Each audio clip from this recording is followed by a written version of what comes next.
Nous quittons le A de autoportrait, nous quittons le face-à-face sous cette forme-là pour passer à un autre type de face-à-face. Et pour cela, nous allons nous laisser guider en suivant l'abécédaire de Gilles Deleuze. Donc Gilles Deleuze a beaucoup écrit, vous allez retrouver énormément de documents sur Gilles Deleuze. Je vous invite, mais vraiment instamment, à prendre la vidéo de l'abécédaire comme viatique. Un viatique, vous savez, c'est quelque chose qui nous accompagne quand on prend la route, de via, la route, hein, bien sûr, un viatique. Et comme viatique, l'abécédaire, c'est un peu une vidéo de chevet. Et je pense que Gilles Deleuze déjà nous accompagne tous, bien qu'il nous ait quittés. Maintenant, il y a plus de 20 ans. Mais cela reste toujours d'actualité. Pourquoi? Parce que ce philosophe nous a permis de penser quand même les grands fondamentaux de la société telle qu'elle avait évolué après les années 60. Et c'est encore valable aujourd'hui, quand bien même il ne connaissait pas le téléphone portable.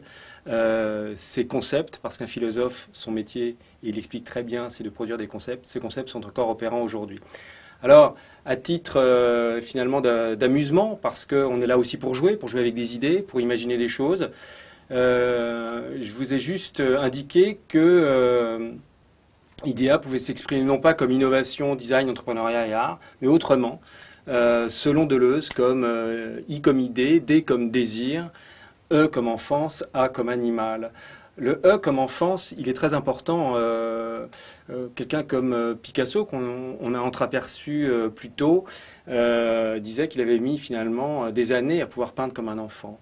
Et l'enfance, c'est aussi ce que raconte très bien également notre compagnon de voyage, qui est Fred avec Philémon.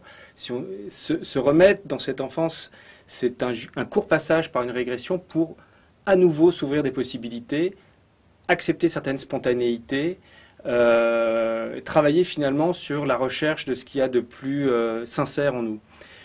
Ça n'empêche pas qu'après, on puisse construire des choses qui sont peut-être un petit peu fabriquées, mais pourquoi pas, parce qu'un artefact, c'est toujours un objet fabriqué.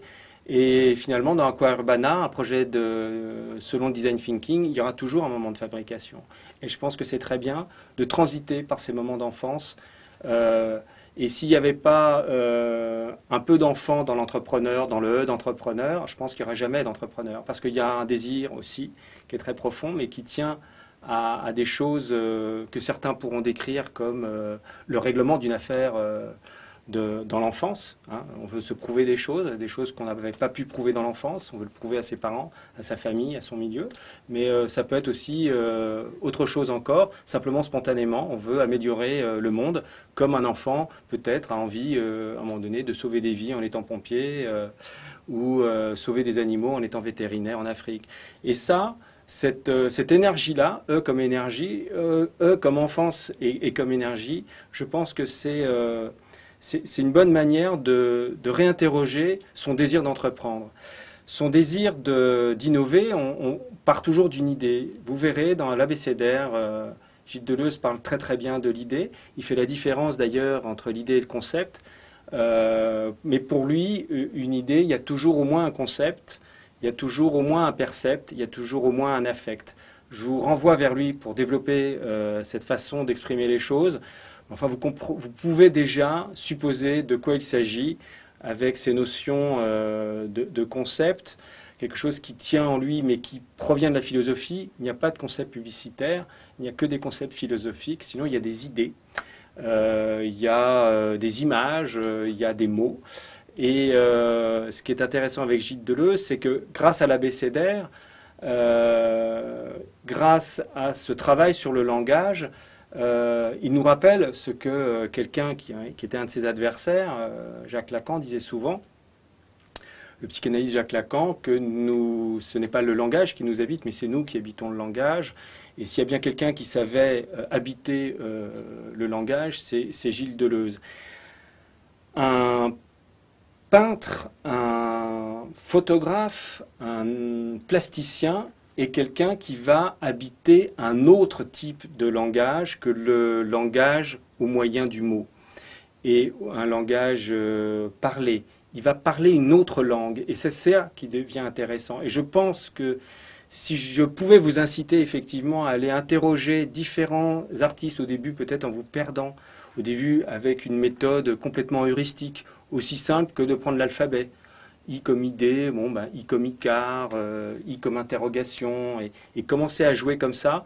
Si vous mettez dans le jeu, à ce moment-là, l'enfant va jouer en vous et peut-être ouvrir des pistes que vous n'auriez pas pu supposer, y compris dans Aqua Urbana. Regardez les enfants, ils pataugent dans l'eau, ils s'éclaboussent, et il y a un vrai bonheur, il y a du plaisir aussi, il peut y avoir d'ailleurs de la jouissance. Et comment restaurer ou resituer ce plaisir et cette jouissance dans l'urbanité, dans la société? Ça, c'est une vraie question. Alors, Jean-Patrick Péché vous a montré une image, si vous vous souvenez bien, de Pina Bausch.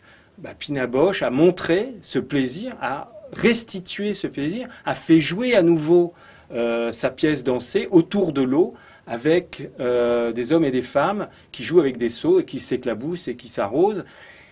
Et oui, mais retrouvons tout cela, parce que sinon peut-être qu'il n'y aura pas le bonheur d'incorporer, d'incarner cette part enfantine, cette part animale, cette machine désirante que nous sommes tous, et finalement répondre à cette interrogation, mais où se trouve l'idée? L'idée, elle ne se trouve pas forcément suspendue comme cela, elle se trouve dans le jeu, dans la confrontation, dans la joie, tout simplement, en fait, dans le plaisir d'imaginer, de faire avec les autres. Et encore une fois, je vous y invite, si vous dialoguez en vous-même ou avec d'autres face à un écran présentant l'abécédaire de Gilles Deleuze, je pense que vous aurez un vrai plaisir intellectuel, un vrai plaisir de penser, parce que penser est un plaisir, et en la matière, on peut dire que Gilles Deleuze est un artiste de la philosophie.